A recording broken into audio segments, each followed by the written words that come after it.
Tonight on the docket, welcome to a special edition of Freedom Watch, where we attempt to answer the question on everyone's mind who likes to watch this show. Do we still have a Constitution? More than 200 years ago, our founding fathers wrote and ratified a document to acknowledge and protect our natural rights and to establish and to limit the federal government.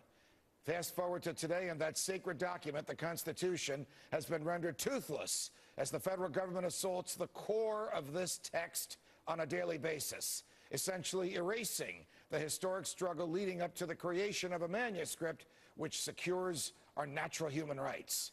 The government passes laws that restrict your freedom of speech, laws that restrict your freedom to earn a living, even laws that compel you to purchase products that you might not want. The government conducts raids without search warrants, seizes private property for private use, and the president deploys United States military forces into combat without a word from Congress, and even kills without due process. As the Constitution's primacy shrinks, the government grows, and personal liberty goes away. So what can be done? Restoring the Constitution's primacy will require the federal government to shrink. And there's no one who understands that better than my next guest, who as a lawyer and as a lawmaker has special insight on how this nation can return to its limited government roots. He's a man who upholds, reveres, and wholly abides by the Constitution and understands that the government is obliged to remain within its confines. Here now, Utah's Republican Senator Mike Lee. Senator Lee, welcome to this special edition of Freedom Watch. Thank you. All right, so the president starts a war without authorization from the Congress. The Patriot Act lets federal agents write their own search warrants without having to go to a judge. The Agriculture Department thinks it can impose a tax on its own without a vote from the Congress. Do we still have a Constitution? We still have a Constitution, but as you point out in your book, Judge, the one that just came out, sometimes constitutional provisions are overlooked, and in some instances government power is abused in precisely the same fashion that our founding fathers sought to protect against. And so the best solution to that sometimes is found with the voters. On occasion we can rely on the courts to come in and say you can't do this, but you can't rely on the courts every time, because sometimes they get it wrong too. That's where the voters come in. That's why voters have to have this conversation with each other, with their family members, with their co-workers, and they need to express their opinions about the Constitution and the extent of it at the ballot box. You are not only a United States Senator, you are a prominent lawyer from a prominent family of lawyers, and you saw something that most lawyers would kill to see. You saw the inner workings of the Supreme Court of the United States of America when you were a law clerk to a justice there. Are you confident that in the hands of black-robed, life-tenured judges, we can repose this great document for safekeeping? Are you confident that your fellow members of Congress understand that it is reposed in their hands as well? I'm not at all confident that my colleagues in Congress are as satisfied as I think they ought to be that a substantial amount of the power under the Constitution resides in Congress, nor am I convinced that as many of my colleagues as ought to within Congress are convinced that the limitations on government power will be rendered, or maybe rendered a virtual nullity if we're constantly looking to the court to tell us what we can get away with.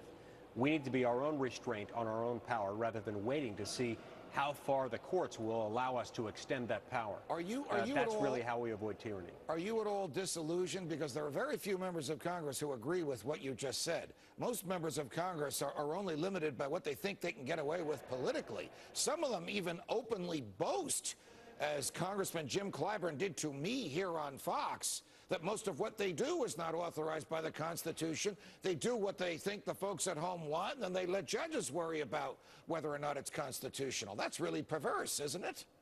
Yes, absolutely it is, and a lot of them will be that open about it. That's exactly why when someone asked Nancy Pelosi about 2 years ago where Congress gets its authority to impose an individual health insurance mandate on the American people, she responded indignantly by asking the questioner, are you serious? And before she stormed off. So this really is a problem.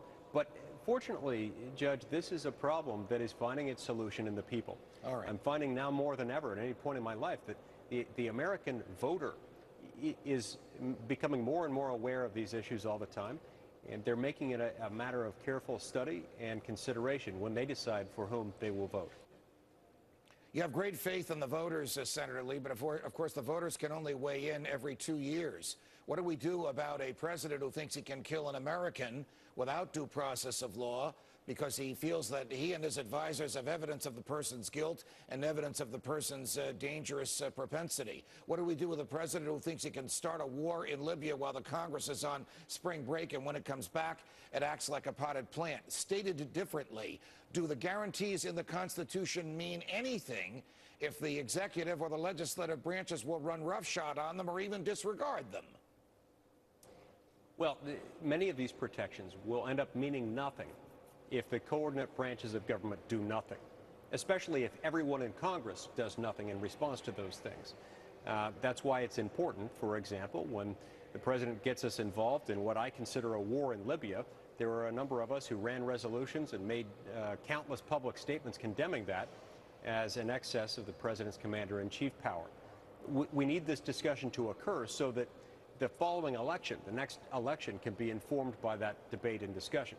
There are, of course, remedies, extraordinary remedies, that can be invoked if a president engages in conduct that rises to the level of high crimes and misdemeanors. Impeachment charges can be brought up. I don't think we are there, but that can happen as well. My point is, there are opportunities to check government power in all three branches of government, but in order for those things to work, you have to have people in power, in office, in all three branches of government who take seriously their oath to the Constitution. Got it. And who take it seriously enough that they will restrain their own power, even if the courts won't do it for them. It's almost inhuman to restrain your own power, and we like to see when that happens. Senator Lee, thanks for joining us on Freedom Watch. Thank you.